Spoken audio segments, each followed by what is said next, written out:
सम्मान्य संजय जी, गर्व की बात है कि इस माइनिंग के द्वारा पहले भी एक यूं कहें कि वृक्षारोपण नहीं, एक जंगल जैसा माहौल खड़ा किया गया। अभी अभी बता रहे थे 70,000 से ज़्यादा पौधे लगाए।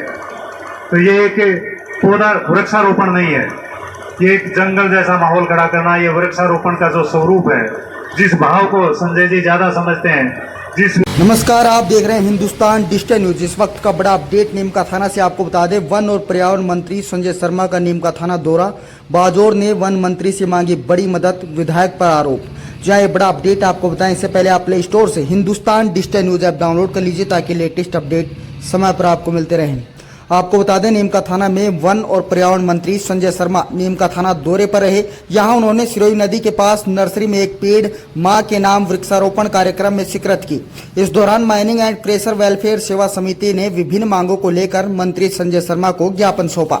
कार्यक्रम में मंत्री संजय शर्मा ने संबोधित करते हुए कहा कि पर्यावरण संरक्षण में सबसे महत्वपूर्ण भूमिका अगर कोई कर रहा है तो वह है हमारे वृक्ष। उन्होंने कहा कि हमारे प्रधानमंत्री ने इसी बात को लेकर जलवायु परिवर्तन की जो समस्या है वो राजस्थान ही नहीं बल्कि पूरा विश्व ही भुगत रहा है। कहीं तापमान बहुत अधिक हो जाता है तो कहीं बहुत कम, कहीं बारिश अधिक हो जाती है तो कहीं बहुत कम होती है, और गत वर्ष तो तापमान 50% से अधिक पहुंच गया था। प्रधानमंत्री नरेंद्र मोदी ने 20 जून 2024 को विश्व पर्यावरण दिवस पर आग्रह किया कि एक पौधा अपनी मां के नाम जरूर लगाएं।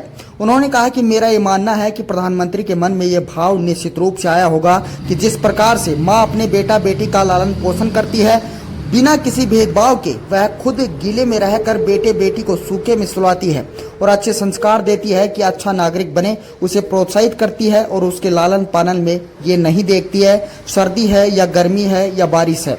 लेकिन एक माँ ये नहीं देखी, वह अपने बेटा और बेटी का लालन पालन करती है। पौधा लगाने के बाद हमने भी उसका संरक्षण उसी प्रकार करना है। निश्चित रूप से आज जो हम ये पौधा लगा रहे हैं, आने वाले समय में वह वृक्ष के रूप में स्थापित होगा और बहुत बड़ी सौगात आने वाली पीढ़ी को मिलेगी।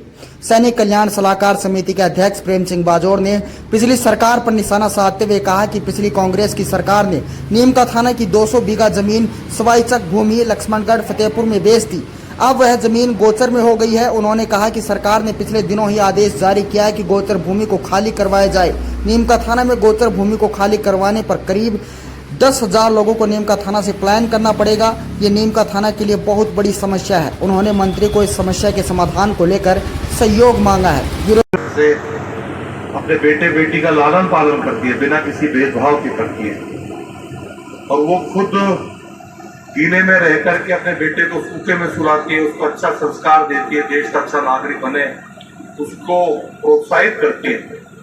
और उसके लालन पालन में वो ये नहीं देखती कि सर्दी है, गर्मी है, बरसात है, लेकिन एक माँ जिस प्रकार से अपने बेटे का लालन पालन करती है, बेटी का लालन पालन करती है, यदि पौधा लगाने के बाद हमने भी उसका संरक्षण उसी प्रकार से किया और उस बालक बालिका की तरह उसका संरक्षण किया, तो निश्चित रूप से मेरा ये मानना है कि आज जो हम पौधा लगा रहे हैं, आने वाले समय में वो पौधा वृक्ष के रूप में स्थापित होगा और बहुत बड़ी सौगात आने वाली पीढ़ी को प्रकृति के संरक्षण में देने जा रहे हैं। इस भाव को लेकर के जब